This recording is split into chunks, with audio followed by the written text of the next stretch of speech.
مقصد آپ کو اکسایا جا رہا ہوگا ہر روز دکھا دکھا کر. یہ ڈکیتیاں کیسے شروع ہوئی؟ یہ ٹی وی کے فلموں ڈراموں نے راستے دکھائے،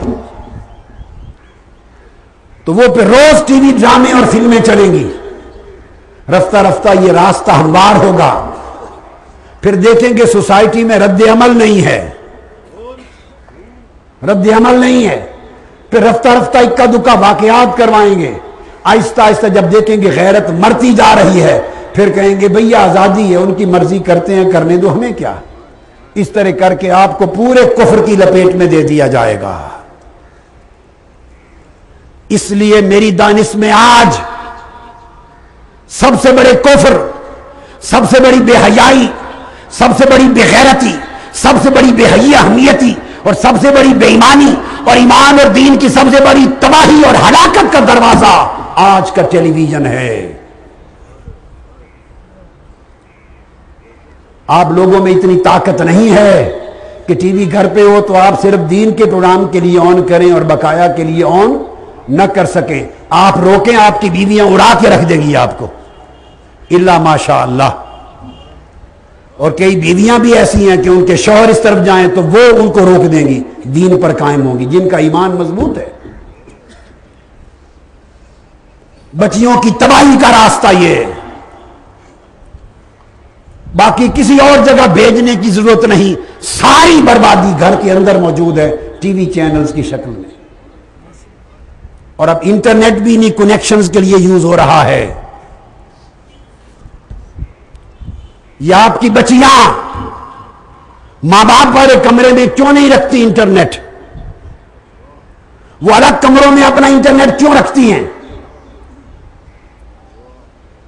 یہ پرانے وقتوں کے ماں باپ میجورٹی جڈو ہے، جڈو. آپ کو 2 ٹکے کی خبر نہیں ہے کہ کیا ہو رہا ہے، دنیا کہاں پہنچ چکی ہے. 75% بچے بچیاں ماں باپ کو بے وقوف بناتے ہیں. اور ماں باپ کی تباہی کا راز کیا ہے؟ ہر ماں باپ یہ سمجھتا ہے کہ دوسروں کے بیٹے بیٹیاں خراب ہیں، میرا بیٹا بیٹی تو جبرائیل امین جیسا پاک ہے، میری بیٹی وہ تو بی بی مریم جیسی ہے، میرا بیٹا وہ تو جبرائیل امین کا کزن ہے، میرا بیٹا بیٹی نہیں بگڑ سکتا، ہمارا خون ہے. یہ دوسروں کے بیٹے بیٹی خراب ہیں. اسی خیال میں تم برباد ہو رہے ہو اور تمہارے بچیاں تمہاری خیرت کو کاٹ کے ٹکڑے ٹکڑے کر رہی ہیں، تمہیں خبر نہیں ہے. ہر ماں باپ کو اپنا بیٹا بیٹی معصوم نظر آتا ہے. تمہیں معلوم نہیں اس معصومیت کے پردے کے پیچھے کتنے کتنے مکر ہیں، کتنے کتنے فریب ہیں. میرا فرض منصبی ہے کہ اس مقام پر بیٹھ کے بیان کروں. اگر یہ حق نہ بتاؤ تو میرے آقا مجھ سے ناراض ہو جائیں گے. مجھے اس سے غرض نہیں کہ آپ ناراض ہوں یا خوش ہوں. مخلوق ناراض ہو یا خوش ہو تو میں کوئی کسی سے لیتا نہیں ہوں. میں جس مصطفیٰ سے لیتا ہوں انہی کو خوش کرنا ہے، جن کا نوکر ہوں انہی کو خوش کرنا ہے. کان کھولو اور آج جا کر طرز حیات میں تبدیلی کا آغاز کرو اور گرفت کرو اپنے بیٹے اور بیٹیوں کی زندگی سے، اور گھروں سے اس نامراد فیشن کی ابتدا کو ختم کرو. اور بیٹے بیٹیاں ختم نہیں کر سکتے جن کی مائیں پہلے فیشن ختم نہ کریں. مائیں بڑی بیٹیاں اتنے کسے ہوئے فٹ قمیض پہنے کہ کوئی عزت والا آدمی، غیرت مند آدمی بات نہیں کر سکتا نگاہ اٹھا کر اس کی طرف. کیا لباس اس لیے بنایا گیا تھا؟ لباس تھا ساتر کے چھپائے. تم لباس کے ذریعے ہر چیز ننگا کرتی ہو. خدا کا خوف کرو. اور جو اس پر عمل نہیں کر سکتا کچھ نہیں تو کم سے کم ہم سے رشتہ توڑ دے، ہم سے رشتہ توڑ دے. رفاقت میں ہے تو چھوڑ دے، تعلق میں ہے تو چھوڑ دے. میں کیوں کرتا رہوں اور روتا رہوں؟ میں نے آپ کو بہت بڑے فتنے سے آگاہ کر دیا ہے. اور آقا نے فرمایا اس راستے پر چلنے والے، حضور نے فرمایا لیس لہؤلاء صلاۃ ما اقاموا علی ذلک، وہ ان کی کوئی نماز بھی قبول نہیں ہوگی.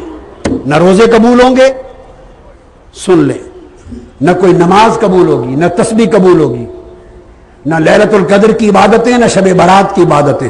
فرمایا حتی یتوبوا الی اللہ توبۃ نصوحا، یہاں تک کہ وہ اس پورے عمل کو چھوڑ کر سچے سچے تائب ہو کر اللہ کی بارگاہ میں اپنی اصلاح کر لیں، یہ عمل قبول نہیں ہوں گے۔ اور آقا علیہ السلام نے فرمایا اسی نشانیوں میں سے یہ کہ وہ زمانہ آئے گا کہ جس کو اللہ نے بڑا علم دیا ہے، علیم بنایا، اس کی پیروی نہیں کی جائے گی، اس کی بات سنی جائے گی، مانی نہیں جائے گی۔ ہائے ہائے ہائے، وَلَا يُسْتَحْيَا فِيهِ مِنَ الْحَلِيمِ، اور جس کو اللہ نے حلم عطا کیا ہے، بڑی بردباری عطا کی ہے، اس کا حیا نہیں کیا جائے گا۔ جو جتنا بڑا اللہ نے اس کو بنایا ہے اس کی تعظیم نہیں ہوگی، اور چھوٹوں پر رحم نہیں ہوگا، اور دنیا اور مال کی خاطر لوگ ایک دوسرے کو قتل کریں گے۔ حتیٰ کہ ایک حدیث میں یہاں تک آیا کہ جو علماء ہیں ان کو اس طرح قتل کیا جائے گا جیسے کتوں کو قتل کیا جاتا ہے۔ اور پھر آقا علیہ السلام نے فرمایا وَنِسَاءٌ قَاسِيَاتٌ عَارِيَاتٌ مُمِيلَاتٌ مَائِلَاتٌ رُؤُوسُهُنَّ كَأَسْنِمَةِ الْبُخْتِ الْمَائِلَةِ۔ اب ان عورتوں کا ذکر کیا صحیح مسلم شریف میں، جو میں بیان پہلے کر چکا ہوں، جو سر نہیں ڈھانپتی، جو جسم کو کسی نہ کسی شکل میں ننگا رکھتی ہیں، جسم کے اعضاء کو اپنے کپڑوں میں نمایاں کرتی ہیں، اور کامل طریقے سے پردہ ستر جسم کا نہیں کرتی، اور گناہ فتنے کی طرف اگر پوری نہیں تو مائل ہیں، اس سمت رجحان ہے۔ میرے آقا نے فرمایا لا يدخلون الجنہ ولا یجدون ریحہا، خدا کی قسم ایسی عورتیں نہ جنت میں جائیں گی نہ جنت کی ہوا ان کو نصیب ہوگی۔ یہ صحیح مسلم کی حدیث ابو ہریرہ رضی اللہ تعالیٰ عنہ نے روایت فرمایا۔ تو گویا مردوں، عورتوں، بچوں، بچیوں سب کے لیے ان احوال کو آقا نے بیان فرما دیا، سب کے لیے بیان فرما دیا۔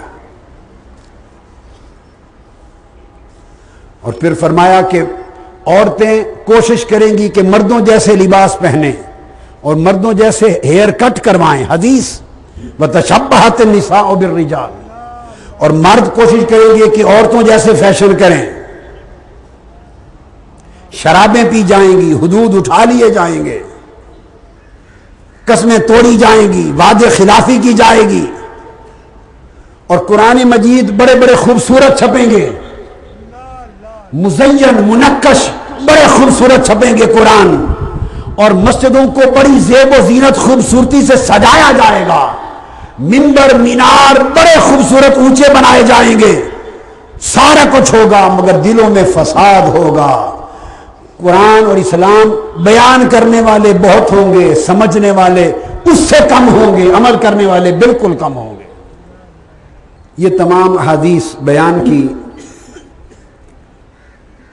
اور اظہار فرمایا ان احادیث کے ذریعے کہ یہ وہ علامات ہیں جو علامات صغرا ہیں قیامت کی۔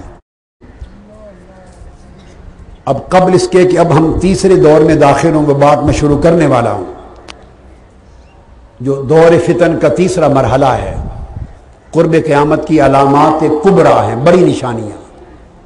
اب آپ ایمان سے کہیے کہ اس وقت جو کچھ بیان کیا ہم اس دور فتن میں ہیں یا نہیں؟ اور آقا علیہ السلام نے فرمایا یہ فتنے ہر گھر میں داخل ہو جائیں گے، ہر گھر میں داخل ہیں یا نہیں؟ بولیے۔ یہ فتنے دو راستے چل رہے ہیں، ایک ان فتنوں کے خلاف جنگ اور جہاد، اور ایک ان فتنوں میں مبتلا ہونا، ان فتنوں کا شکار ہونا۔ یہ راستہ دجال کی طرف جا رہا ہے، وہ انہی فتنوں کا ایمان بن کے آنے والا ہے، اور ان فتنوں کے خلاف جنگ اور جہاد اور ان فتنوں کے خلاف لڑ کر دین اور ایمان اور غیرت اور حیا کو بچانا، اس مشن کے علم بردار امام محمد مہدی آنے والے، اور یہ راستہ مصطفیٰ کی طرف جا رہا ہے۔ بولیے